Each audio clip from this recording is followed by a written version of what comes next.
Good day! In our previous lesson, we gave light to the situation of special education in the Philippines. The fact that there are still many children and youth with special needs who are not able to go to school is very alarming. Thus, there is a great need to strengthen the first component of special needs education. This lesson will give details to Child Find, and at the end of this lesson, you are expected to describe the child find system and its processes, determine ways of conducting child find, and differentiate referral from pre-referral intervention. According to Turnbull, Irwin, and Sudak in 2006, evaluation or assessment is the gateway to special education, but referral charts are the course to the evaluation process. This means that we cannot do evaluation or assessment, that is the next component, if we are not able to do child find first. One process involved in this component is the referral. First, what is a child find system? According to Senate Bill number 1414, authored and introduced by Senator Paulo Benigno Bam A. Aquino IV, the child find system refers to the process of locating and coming up with the list of CYNs, or Child and Youth with Special Needs, or LSENs by DepEd, through the child development teachers or workers, or the special education and general education teachers who are under the local government units or schools with SPED centers and regular schools. Now, who are the CYNs or LSENs? This may refer to children and youth who are gifted or talented, or with intellectual disabilities, emotional or behavioral disorders, speech and language disorders, hearing impairments, visual impairments, autism, physical or health disabilities, deaf-blindness, and multiple handicapping conditions, and are in need of special education as well as services for rehabilitation. The disabilities mentioned may stem from different reasons and can cause a multitude of difficulties for the different disabilities or special needs. They can be from neuropsychological characteristics, sensory abilities, neuromuscular or physical characteristics, and social attributes, to such an extent that the use of modified school practices or special education services are required to develop them to maximum capability. Now, since many children and youth with special needs do not go to school, there are three things that schools divisions or school districts can do to find them. First is the family mapping survey, where the help of census can be used. It may also be beneficial if the Philippine Statistics Authority and Population Commission be tapped for this child find process.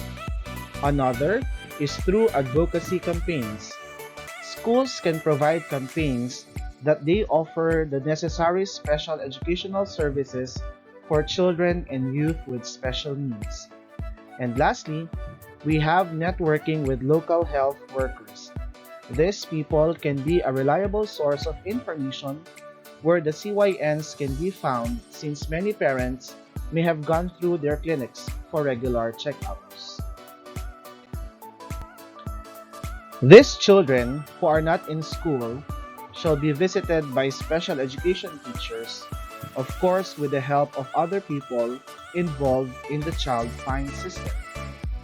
Also, parents should be convinced to enroll their children in SPED centers or schools nearest their homes. As inclusive education is not a new advocacy, we believe that almost all schools are embracing this way of accommodating all types of learners.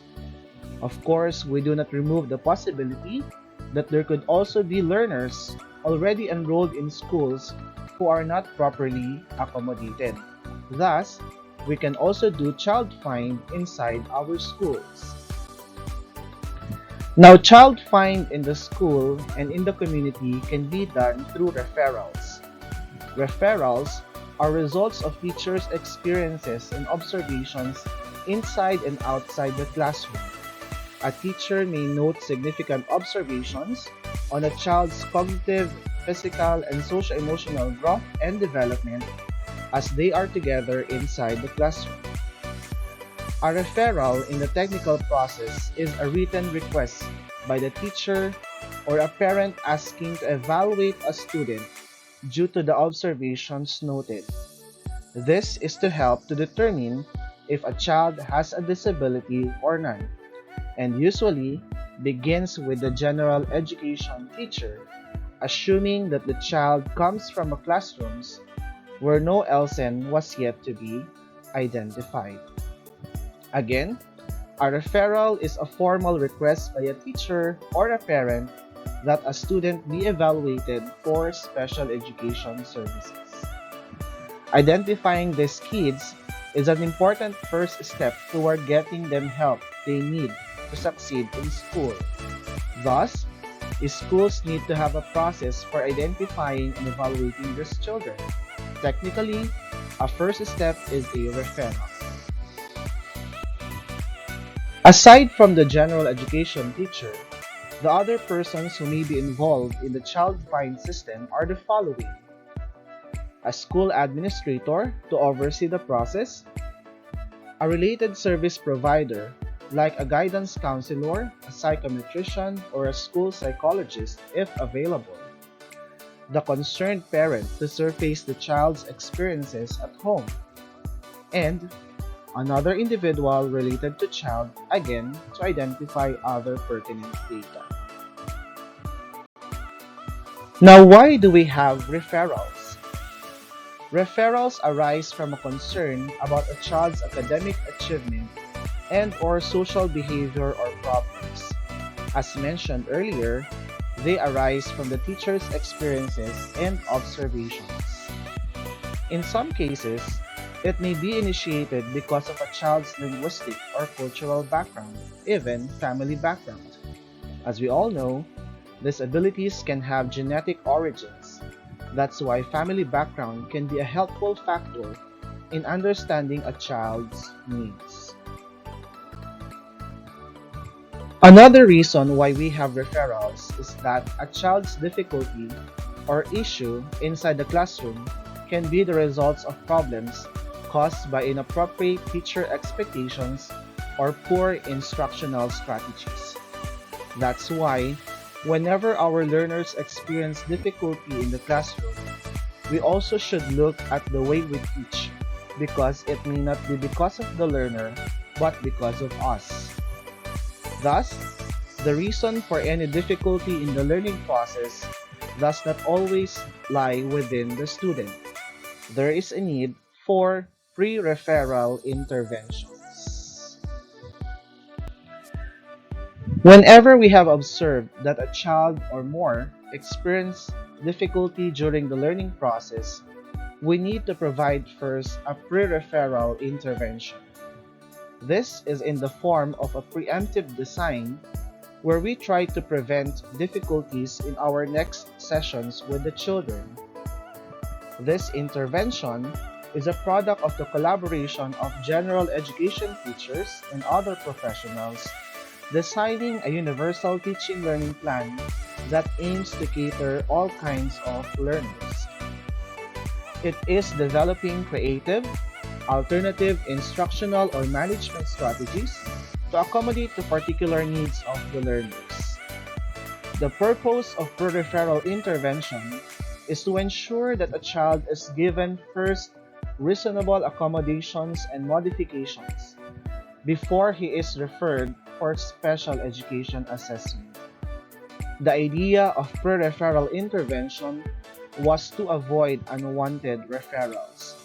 We don't want to give a referral about a child because there is a possibility that we are wrong about our observation.